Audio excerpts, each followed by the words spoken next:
નેમિષારણ્યની આ પાવન ધરા પર ભાગવત કથા જ્ઞાન યજ્ઞ મહોત્સવ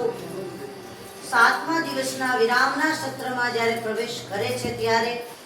સૌથી પ્રથમ આ પવિત્ર ધરતીને આપણા વંદન સાથે અહીંયાના દરેક દેવી દેવતાઓ, અહીંયાના સંતો, અહીંયાના બ્રાહ્મણોને પણ આપણા વંદન છે અને જેમના આશીર્વાદથી આપણે સૌ અહીંયા